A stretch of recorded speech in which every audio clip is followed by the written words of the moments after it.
Abra sua Bíblia comigo lá em 2 Reis, capítulo 6, versículo 8. Nós vamos ler até o 23. 2 Reis, capítulo 6, do verso 8 ao 23. Primeiro verso diz assim: E o rei da Síria fazia guerra a Israel e consultou com os seus servos, dizendo: Em tal e tal lugar estará o meu acampamento. Mas o homem de Deus enviou ao rei de Israel, dizendo: Guarda-te de passares por tal lugar, porque os sírios desceram ali. Por isso o rei de Israel enviou àquele lugar, de que o homem de Deus lhe dissera e de que o tinha avisado, e se guardou ali, não uma e nem duas vezes. Então se turbou com este incidente o coração do rei da Síria. Chamou seus servos e lhes disse: Não me fareis saber quem dos vossos é pelo rei de Israel?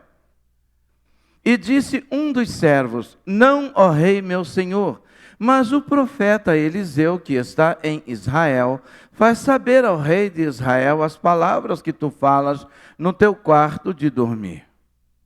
E ele disse: Vai e vê onde ele está, para que envie e mande trazê-lo. E fizeram-lhe saber, dizendo: Eis que está em Dotã. Então enviou para lá cavalos e carros e um grande exército, os quais chegaram de noite e cercaram a cidade. E o servo do homem de Deus se levantou muito cedo e saiu. E eis que um exército tinha cercado a cidade com cavalos e carros. Então o seu servo lhe disse: Ai, meu senhor, que faremos? E ele disse: Não temas, porque mais são os que estão conosco do que os que estão com eles. E orou Eliseu e disse: Senhor, peço-te que lhe abras os olhos para que veja. E o Senhor abriu os olhos do moço e viu, e eis que o monte estava cheio de cavalos e carros de fogo em redor de Eliseu. E como desceram a ele, Eliseu orou ao Senhor e disse: Fere, peço-te essa gente de cegueira. E feriu-a de cegueira conforme a palavra de Eliseu. Então Eliseu lhes disse: Não é esse o caminho, nem é esta a cidade. Segui-me, e guiar-vos-ei ao homem que buscais, e os guiou a Samaria. E sucedeu que, chegando eles a Samaria, disse Eliseu: Ó Senhor, abre a estes os olhos para que vejam. O Senhor lhes abriu os olhos para que vissem, e eis que estavam no meio de Samaria. E quando o rei de Israel os viu, disse a Eliseu: Feri-los-ei, meu pai. Mas ele disse: Não os ferirás. Feririas tu os que tomasses prisioneiros com a tua espada e com o teu arco? Põe-lhes diante pão e água para que comam e bebam e se vão para o seu senhor. E apresentou-lhes um grande banquete, e comeram e beberam, e os despediu e foram para o seu senhor, e não entraram mais tropa de sírios na terra de Israel. A sua fé, ou sua fé, te faz olhar para onde? Para nós cristãos, a gente sabe que a vida eterna é uma questão de fé. Nós cantamos, lutamos com armas da fé. Fé na palavra de Deus, fé nas promessas de Deus, naquilo que Deus revela, que são suas promessas a todos que creem em Jesus Cristo e confiam nele. É interessante que quando nós tomamos todas as suas promessas como absolutas para as nossas vidas, e nós vivemos com segurança nessa promessa, nós estamos enxergando tudo isso pelos olhos e pelas lentes da fé. Sempre foi assim. Desde que o mundo é mundo, desde que Deus se revelou ao homem depois do pecado e até hoje, todos precisaram e precisarão do mesmo elemento para ouvir, crer, aceitar o plano de Deus para a sua vida e povo. Não há outro elemento para nos apossarmos da promessa de Deus para a nossa vida que não seja a fé. É pela fé que nós aceitamos a graça de Cristo que nos salva, é pela fé que eu sou repetitivo, aceitamos a promessa, e é pela fé que nós aceitamos a vida eterna. Tudo é pelo elemento fé. A fé faz parte do tripé do cristão: fé, esperança e amor. Paulo declara sobre isso. A Bíblia diz que nós somos salvos pela graça, mas isso tudo é tomado posse através da fé. É a fé. Sem a fé, nós não conseguimos alcançar absolutamente nada daquilo que Deus tem prometido para nós. Quando Deus chamou Abraão e fez a Abraão a promessa, Abraão tinha a opção de concordar ou não, mas ele não tinha visto nada, ele nem sabia para a terra onde ele ia. Deus apenas disse: eu vou te mostrar. Ele teve que exercer a sua fé. Quando Deus falou para Noé: Noé, eu vou destruir a terra, eu quero que você construa uma arca. Não havia chovido sobre a terra, aliás, Noé nem sabia o que era chuva, apenas um vapor subia da terra. Ele tinha a opção de aceitar e construir, ou de não aceitar e não construir, mas pela fé, ele fez o que deveria ser feito. Nós temos histórias de fé na Bíblia, desde Gênesis e até a volta de Jesus. A fé, amados, é a lente através da qual todo cristão, como eu disse, vê, aceita, adere, toma posse das promessas e do cuidado de Deus para a sua vida, tanto aqui quanto até, enquanto até chegarmos à eternidade. Não há outra maneira, não há outra forma de nós aceitarmos o caminho, a verdade e a vida que é Jesus, a não ser pela fé. Não existe outra forma. Às vezes, nós nos desesperamos, não porque nós não cremos em Deus, mas porque nós duvidamos, mas por duvidarmos, melhor dizendo, do seu cuidado. Às vezes a gente fica temeroso, fica com medo, mas não é porque a gente não crê em Deus, mas é porque a nossa fé não consegue crer no seu cuidado. Eu costumo dizer isso, e isso é libertador quando a gente entende. Crer na existência de Deus não muda a minha história nem muda a minha vida. Mas quando eu creio no cuidado, quando eu creio na promessa, quando eu creio na provisão, quando eu creio no amor de Deus, eu tomo posse disso, então a minha vida passa a ter um outro diferencial, a minha vida passa a ter e a tomar um outro rumo. Mas às vezes a velha natureza e o inimigo da nossa alma, ele quer que nós acreditemos que Deus não cuida tanto de nós. Principalmente nos tempos de hoje, não é? Ele não cuida tanto assim de seus filhos. Mas preste atenção no que eu vou falar. Quando eu, por exemplo, quando a minha velha natureza, ela não acredita ou duvida do cuidado de Deus, quando eu dou ouvido ao inimigo que coloca em dúvida sobre o cuidado de Deus na minha vida, isso não é um problema de Deus, isso é um problema meu. Deus não tem nada a ver com isso. Quando a minha velha natureza grita, colocando em dúvida o cuidado de Deus, não é porque Deus está enfraquecido, porque Deus não cuida, e isso não é um problema de Deus, isso é um problema meu. Eu é que tenho que rever os meus conceitos, o conhecimento, a intimidade e o nível de confiança que eu tenho em Deus. O meu nível de confiança em Deus, ele cresce à medida do conhecimento que eu tenho dele, do relacionamento que eu tenho com ele. O diabo falar que Deus não existe, não muda o fato de que Deus existe. O diabo falar para mim que Deus não cuida de mim como ele prometeu cuidar, também não é um problema de Deus, é um problema meu. Eu é que preciso ter essa convicção no meu espírito e não deixar que o inimigo tome aquilo que Deus já cravou pelo Espírito de Deus no meu coração. A nossa reação diante do que vemos e como nós vemos, faz com que nós revelemos o quanto nós confiamos em Deus e no cuidado dele conosco. A forma como eu reajo às coisas que me cercam, às intempéries da vida, não é?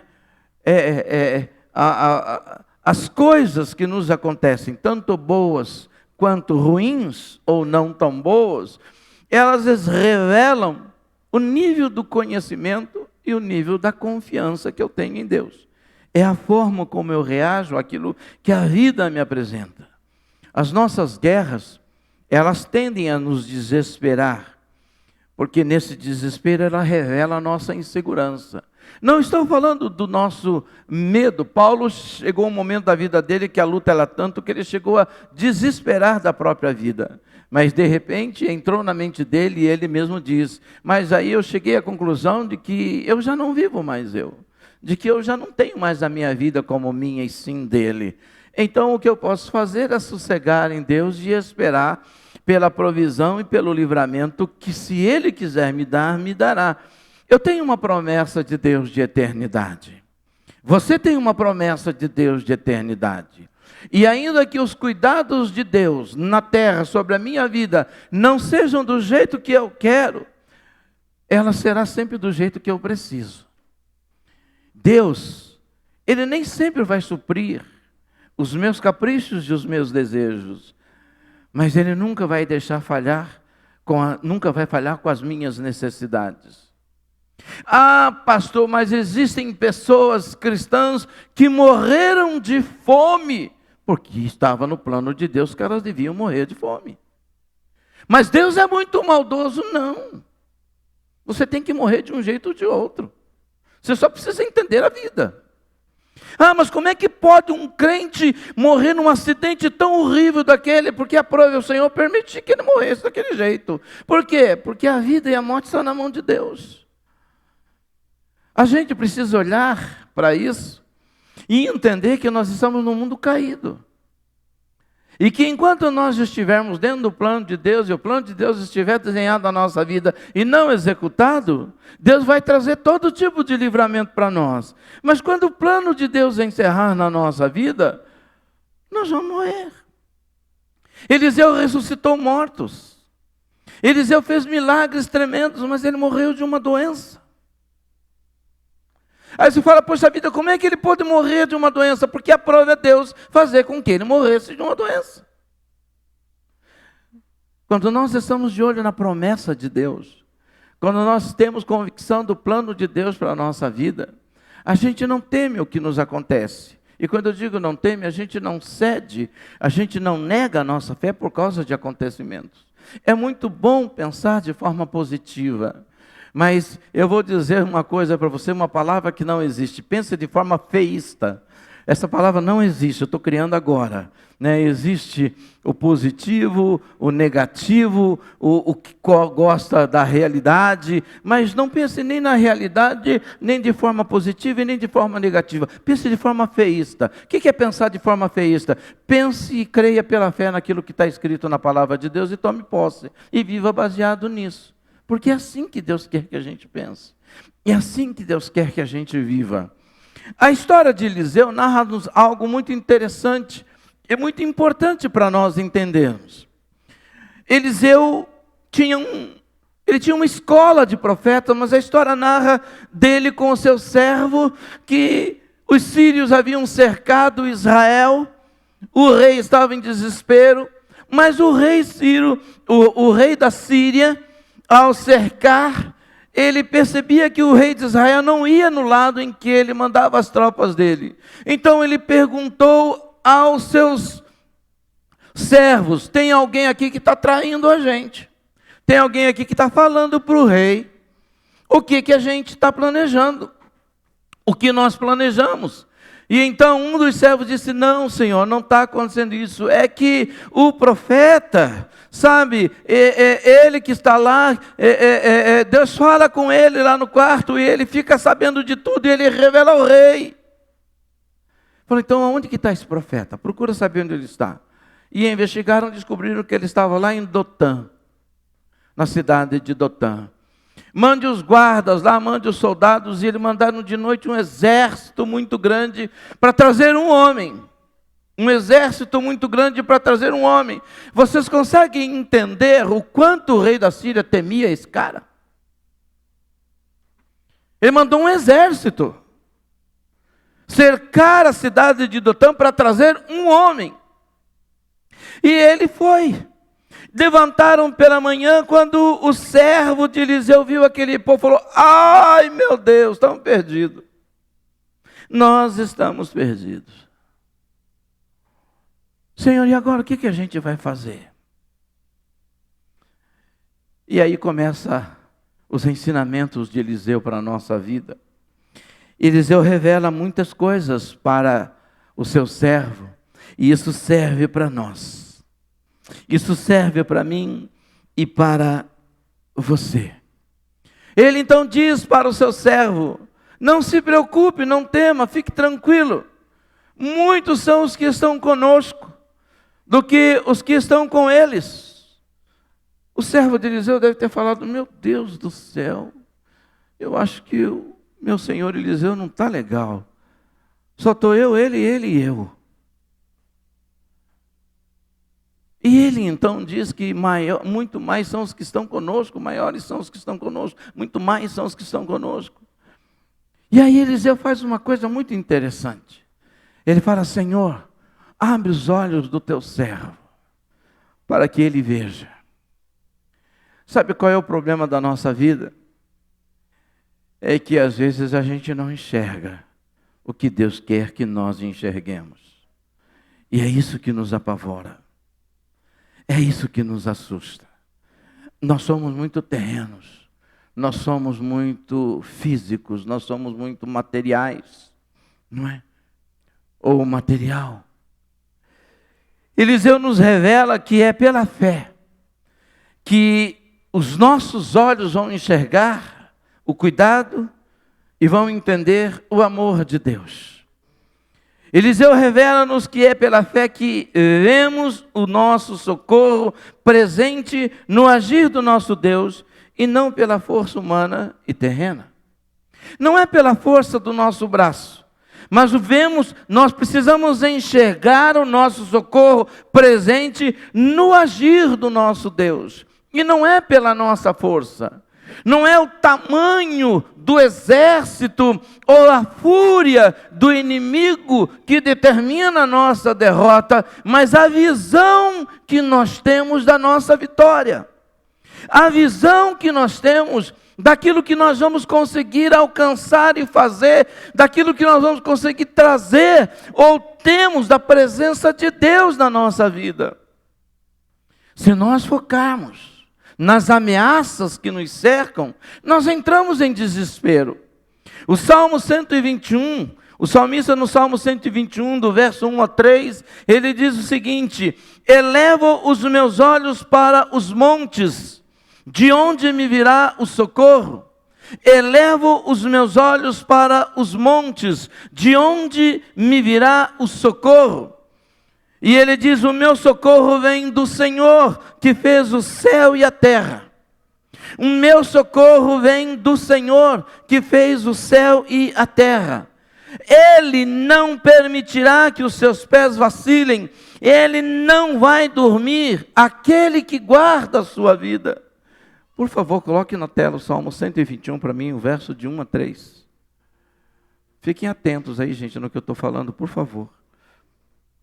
Elevo os meus olhos para... Salmo 121, verso de 1 a 3. Levantarei os meus olhos para os montes, de onde vem o meu socorro. Verso 2. O meu socorro vem do Senhor, que fez o céu e a terra. 3. Não deixará vacilar o teu pé, aquele que te guarda não tosquenejará. A gente precisa olhar para a palavra de Deus e entender o que o salmista diz. Quando eu estou cercado, para onde que eu tenho que elevar os meus olhos? Davi disse: o meu socorro vem do alto, não vem de baixo, não vem do chão, não vem da terra. Quando os homens cercaram Eliseu, ele orou aos céus. Ele disse ao Deus da vida: Senhor, abre os olhos aos teus servos, para que ele veja o que eu estou vendo, para que ele tenha a convicção que eu tenho, para que ele tenha a segurança que eu tenho, para que ele tome posse do que eu já me apossei. Não é o tamanho do exército, não é a força humana do braço do homem, não é a fúria do inferno ou de Satanás que tem poder sobre a minha vida, mas o sangue do Cordeiro, a graça de Deus e as miríades e miríades de anjos celestiais que Deus tem designado para guardar as nossas vidas. O autor de Hebreus diz que os anjos são espíritos ministradores que trabalham em favor daqueles que hão de herdar a salvação.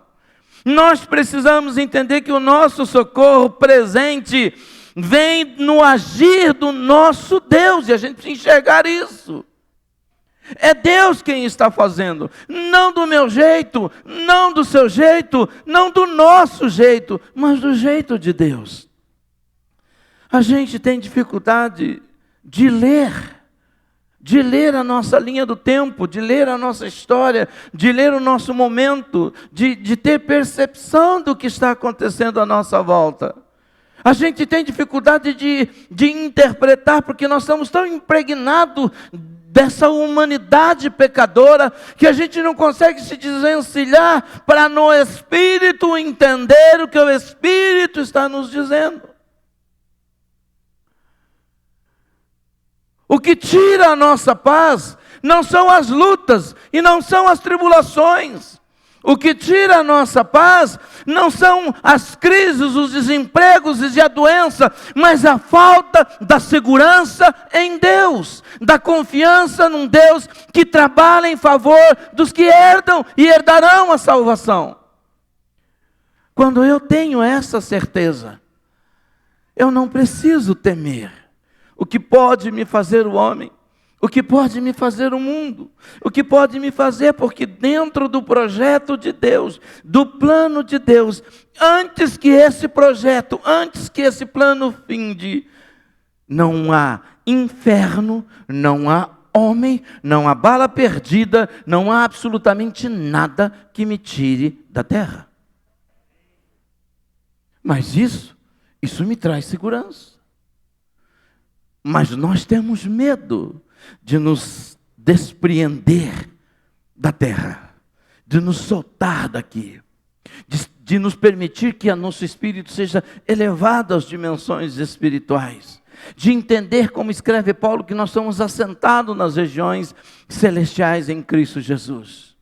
Que nós vamos passar por lutas, sim, que nós vamos passar por tribulações, sim, que o inimigo vai se levantar e vai tentar nos cercar, sim. E tem batalhas que nós vamos perder, mas a guerra já está garantido a nossa vitória. Não importa se eu vou perder uma batalha. Sabe, quando o lutador ele entra no ringue, ele tem 5 rounds, 8 rounds, eu não sei quantos rounds ele tem, dependendo do que eles combinam lá, normalmente é 5 rounds. Ele perdeu um round, não significa que ele perdeu a batalha, ele não pode ir a nocaute. Você não pode deixar o diabo te levar a nocaute com as coisas que ele te mostra. Você precisa olhar para o autor e salvador da sua vida. O autor e salvador da sua fé. Eliseu nos revela que é pela fé que nós vemos no meio do problema e da dificuldade a oportunidade para revelar o poder presente e ativo de Deus. É isso que a gente aprende. Nós vemos que no meio do problema e no meio da dificuldade, é uma oportunidade para revelar o poder presente de Deus. Mas não é só o poder presente e ativo de Deus. Quando Paulo estava indo para Roma e enfrentou uma grande tempestade, Deus falou: você vai chegar em Roma.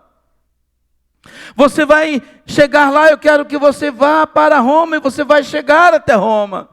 E na viagem, navegando, ele enfrenta eles enfrentam uma grande tempestade. Eles ficam 14 dias sem comer, 14 dias sem ver a luz do sol. No meio de uma tempestade absurda, no meio de uma tempestade assustadora, no meio de uma tempestade temerosa, ali gente entrou em desespero, mas Deus, o anjo do Senhor, falou com Paulo, dizendo: Paulo, nenhuma alma vai se perder desse navio, todos vão ser salvos, o navio vai ser destruído, o navio vai destruir o mar, vai comer, mas nenhuma alma vai se perder. Ele então vai lá, chama todo mundo e fala assim: olha, essa noite um anjo do Senhor me apareceu e disse que nenhuma alma vai se perder. Fiquem tranquilos, porque a tempestade vai passar, o navio vai ser destruído, mas alma nenhuma alma vai se perder, nenhuma alma vai morrer. Portanto, não pulem do barco, porque lá no mar eu não posso garantir a palavra de Deus sobre a sua vida, mas Deus disse: aquele que ficar no barco, querido, é pela fé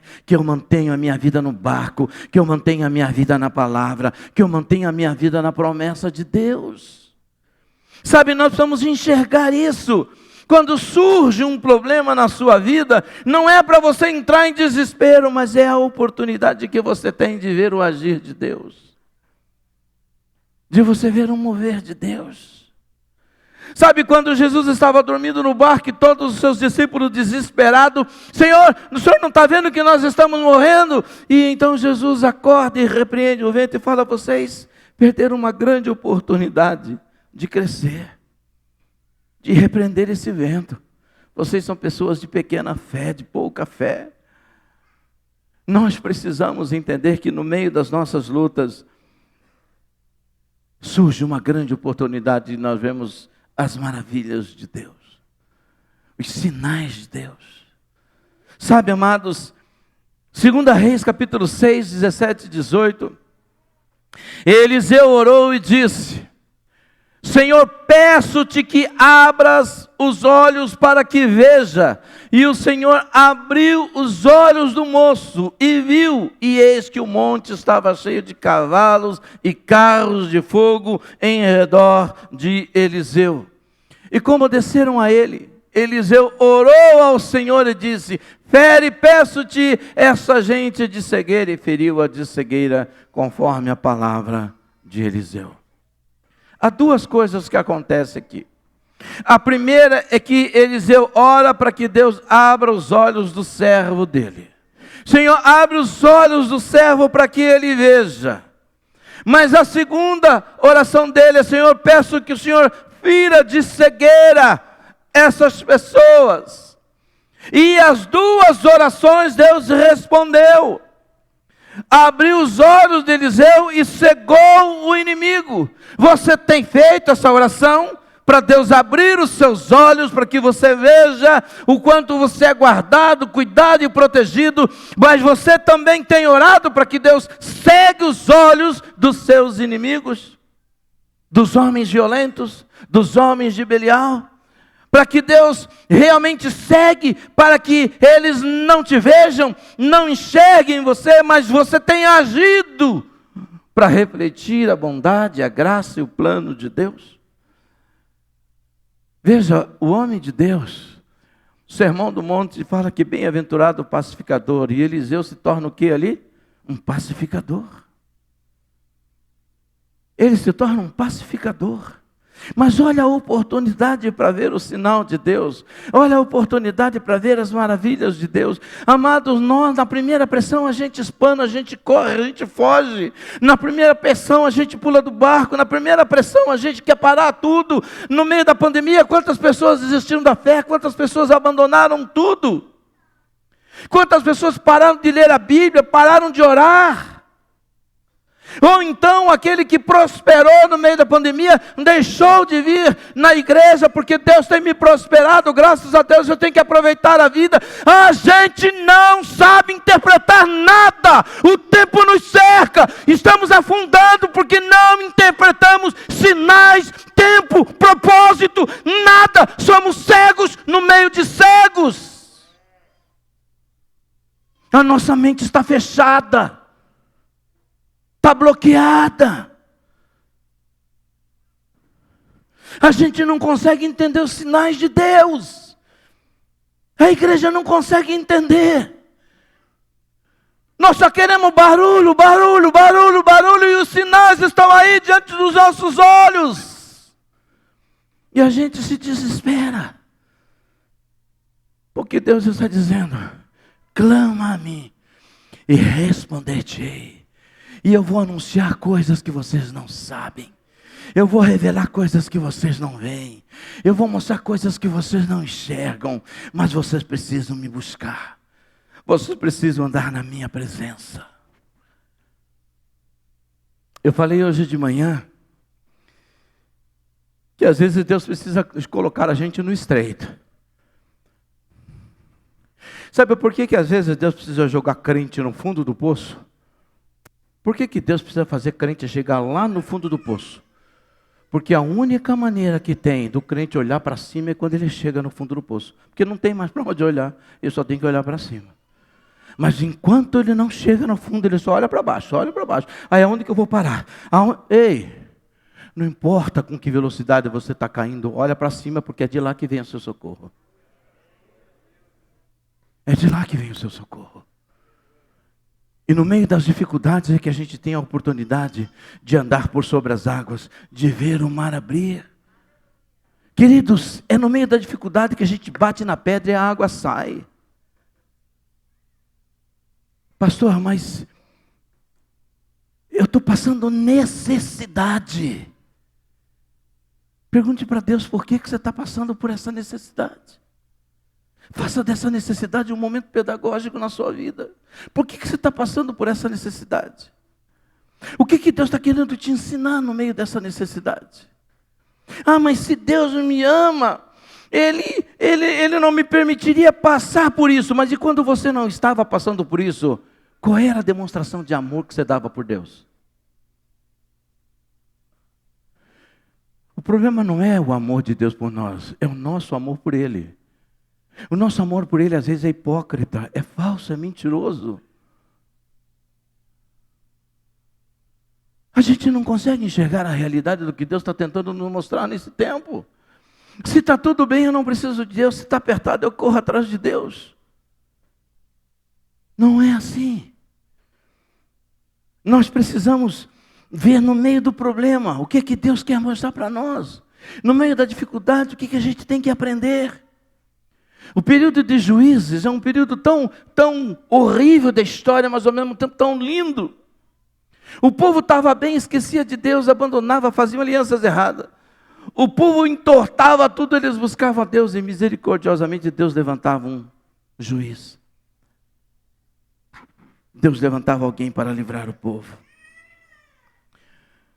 Deus tem procurado uma geração que ora, para que Deus abra os nossos olhos, mas feche os olhos do inimigo. Para de olhar para a pandemia, olha para a provisão que Deus já deu. Ah, Senhor, para essa chuva, Senhor, porque eu preciso ir no mercado. Mas Deus já não te deu guarda-chuva, Deus já não te deu a capa de chuva. Ah, Senhor, eu preciso atravessar esse rio, mas eu estou com medo, mas Deus já não te deu o barco. Olha o que Deus está fazendo. Porque se você acha que Deus vai fazer o que você quer, se não estiver no plano dele, Ele não vai fazer. Mas os momentos de dificuldade, no meio do problema, é a hora em que a gente pode ver os sinais de Deus, as maravilhas de Deus sobre a nossa vida.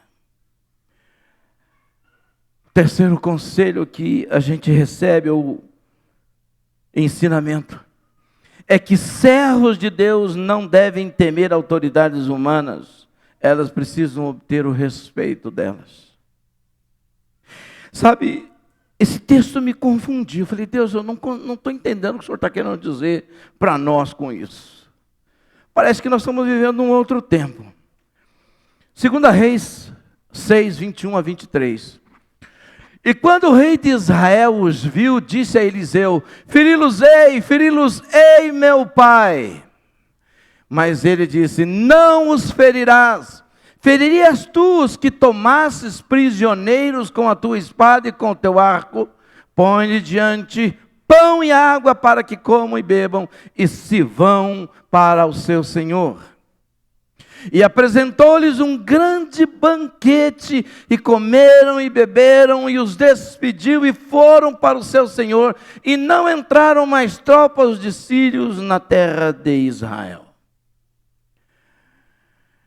O homem era rei de Israel. E quando Eliseu chega no centro de Samaria, na cidade, o rei chega para ele assim: eu vou matá-los, eu vou feri-los. E Eliseu diz: não, você não vai ferir, você feriria os céus, que você prendeu com a sua espada. Esses não. Para esses, rei, você vai dar pão, água, você vai montar um banquete. Mas espera aí, ele está falando com quem? Ele está falando com o rei. Homens de Deus precisam ter autoridade, e eles precisam do respeito das autoridades que nos cercam. E aqui cabe uma palavra que eu vou dizer para você.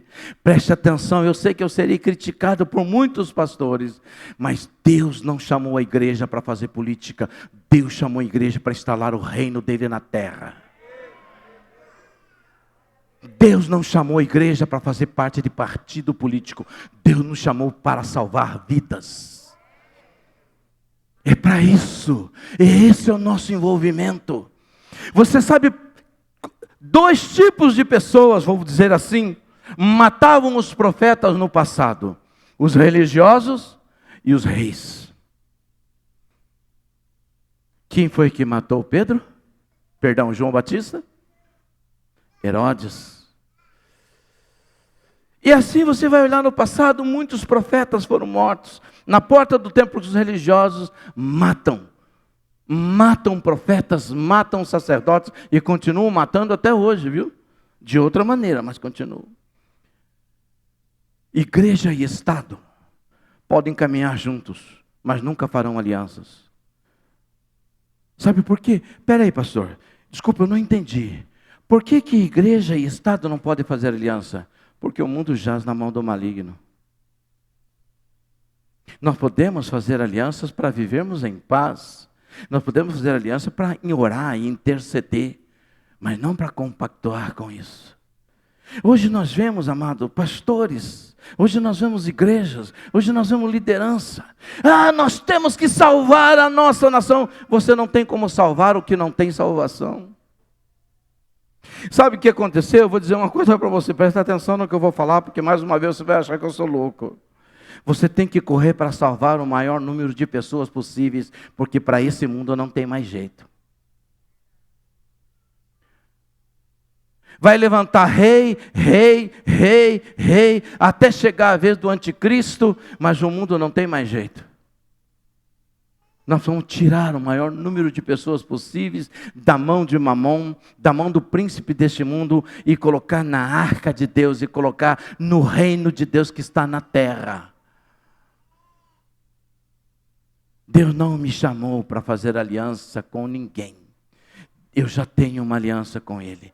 Eu oro pelo prefeito da minha cidade, eu oro pelas autoridades, sim, executiva, legislativa, judiciária, porque Paulo, escrevendo a Timóteo, diz: ore para que haja paz. Eu oro, mas uma coisa é eu orar, outra coisa é eu compactuar, outra coisa é eu ter aliança. E isso nós como igreja não fomos chamados para isso. Igreja defendendo A, B ou C. Pastor, e quando o governo está no poder, ainda que eu não concorde, eu vou orar por ele, porque está no poder, e não existe nenhuma autoridade que não seja constituída por quem? Por Deus. Nós precisamos, amados, as grandes autoridades do nosso país não acreditam mais no sacerdócio brasileiro, não acreditam mais em pastores, em líderes, porque estão corrompidos. Deixa eu contar uma história para vocês. Uma historinha. Eu tenho umas 2 horas, então dá para contar. Lembram quando Jesus entrou no templo e ele saiu chutando tudo lá e fez uma baderna naquele templo? E chamou todo mundo de ladrão? Lembram disso, sim ou não? Está escrito na Bíblia, você sabe disso, né? Joaquim Jeremias, um historiador e teólogo, ele escreveu o seguinte, que na época de Jesus, o sacerdócio estava corrompido até o limite. Estava totalmente corrompido. Porque o sangue do sacrifício que corria do altar atrás do templo era como um rio. E a água era como um rio e ela fertilizava a terra. Então, as empresas de fertilizante eram dos sacerdotes. Eles iam lá, catavam e eles vendiam aquilo. O chifre e todo couro e tudo que antes era tudo para ser queimado, na época de Jesus, alguns separavam essas coisas para fazer botão, para fazer flecha, para fazer chofar, para fazer um monte de coisa. Eles tiravam aquilo. E as empresas que faziam isso também eram dos sacerdotes. No templo, quando o povo vinha de outras nações para sacrificar, Israel não conhecia outra moeda a não ser a moeda dela. De manhã eu falei o nome, agora eu não esqueci o nome. O shekel. E o que eles tinham que fazer? Lá dentro do templo tinha casas de câmbio, onde as pessoas vinham e trocavam as moedas por shekel para comprar os animais. Só que aquilo que estava dentro do templo, segundo os historiadores, era como se os sacerdotes alugassem aquilo para que as pessoas vendessem. Por isso Jesus disse, a casa do meu pai não será covil de ladrões. Ele está chamando, por que está falando de ladrões e salteadores? Porque ali tinha uma corrupção do comércio dentro da casa de Deus. Sabe, nos átrios, estava ali. Jesus já chutando tudo, imagina o prejuízo que ele deu. Hoje, amado, nós vemos igrejas envolvidas com política para ganhar dinheiro. Pastores envolvidos com política para ganhar dinheiro. Líderes de igreja envolvidos com política para enriquecer. Para se livrar de impostos. Para ter a sua dívida pagada. A vergonha da igreja sendo exposta. E é por isso que a igreja não consegue avançar, porque homens que deveriam, sabe, influenciar positivamente, influenciam negativamente.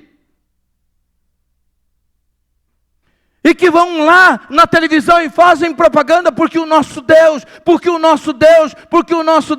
oferecem dinheiro a pastores que estão na política, dizendo, eu te dou 10 mil, mas você me dá uma nota de 90 mil, você me dá uma nota de 200 mil, está lá em Brasília, esses miseráveis estão lá, falando no nome do nosso Deus, mas Deus vai pagar. Deus vai cobrar de cada um deles o que eles estão fazendo com o povo de Deus e com o Evangelho.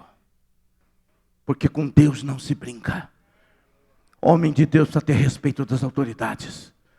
Precisa conquistar respeito das autoridades. Fiquem vocês sabendo, vocês vão se acertar com o Deus que vocês dizem que servem. Porque com Deus não se brinca. Deus não é brincadeira. Por que as pessoas não querem saber? Porque quem deveria ser referência é vergonha. Eu não estou dizendo que a gente não falha, que a gente não erra, pelo amor de Deus. Mas as pessoas estão buscando mais segurança no dinheiro. Sabe que síndrome é essa? Você sabe que síndrome é essa? Não, pastor, é a síndrome de Acã. Deixa eu separar a minha parte. Mas lembre-se que os tesouros da terra vão ficar aonde? Na terra.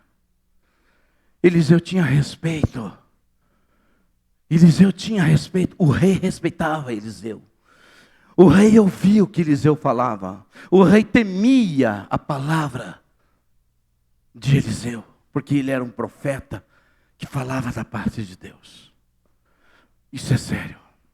Isso é muito sério.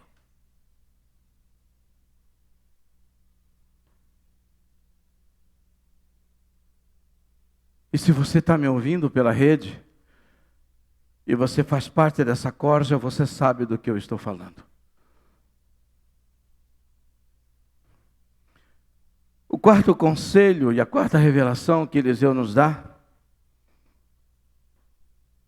é que o que nós vemos na dimensão celestial, vemos na dimensão celestial o que nos tranquiliza na terra, nunca o inverso. O que ele viu o tranquilizou. O que o servo de Eliseu viu na terra o desesperou. Mas o que Eliseu viu na região celestial o tranquilizou. Deixou ele sossegado. Deixou ele tranquilo. Sadraque, Mesaque e Abednego ficou tranquilo na fornalha. Daniel ficou tranquilo na cova com os leões. Porque eles sabiam o que estava nas regiões celestiais. Eles enxergavam além dos seus olhos humanos, além do seu potencial humano, além da sua concepção humana. 2 Reis 15 e 17. 6, 15 e 17.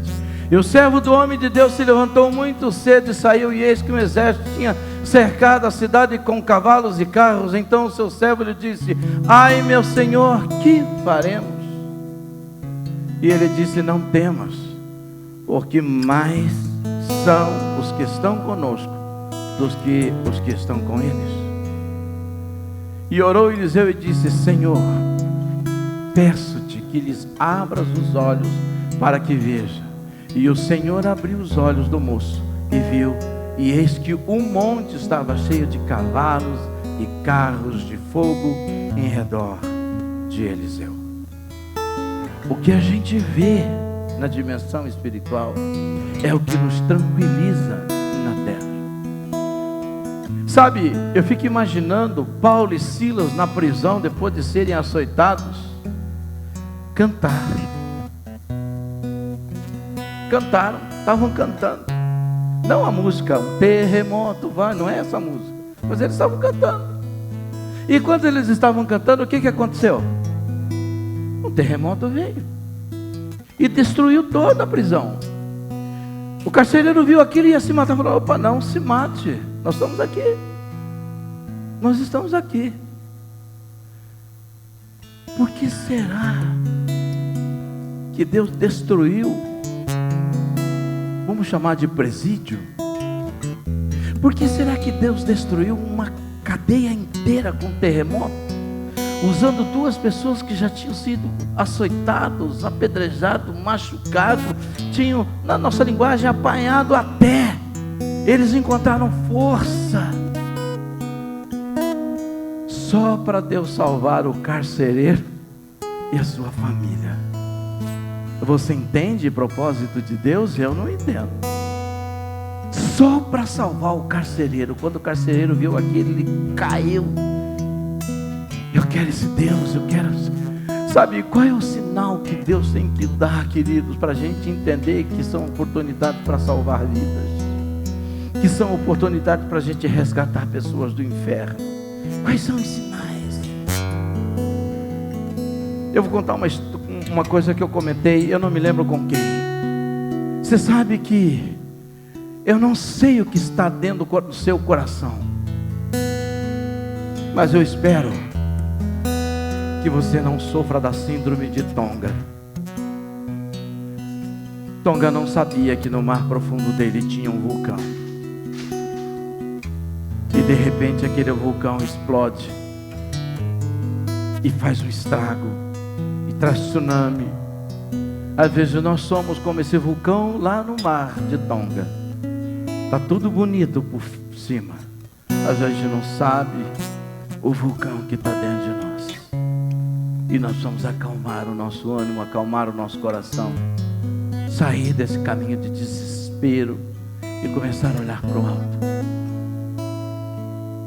O que você que os olhos da fé, ou seja, a sua fé te faz olhar para onde? Para onde você está olhando? Para este mundo? Para as dificuldades?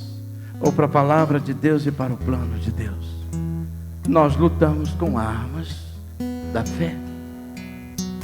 Mas quais são as armas que você tem usado e que você vem usando? Coloque-se de pé, por favor.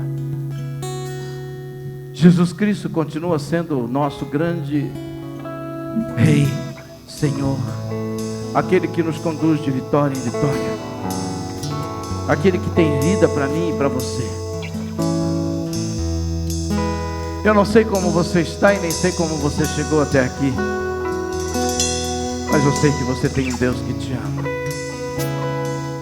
Olá, eu sou a pastora Neuza e eu vim aqui para te agradecer por você ter participado, ter assistido mais um culto online que foi transmitido pela nossa comunidade. Eu espero que você tenha gostado e que você volte outras vezes, e você pode também nos seguir pelas nossas mídias sociais ou nos visitar. Estamos aqui na Avenida Cruzeiro do Sul, 360. Venha que você será muito bem-vindo e Deus abençoe a sua vida. Até!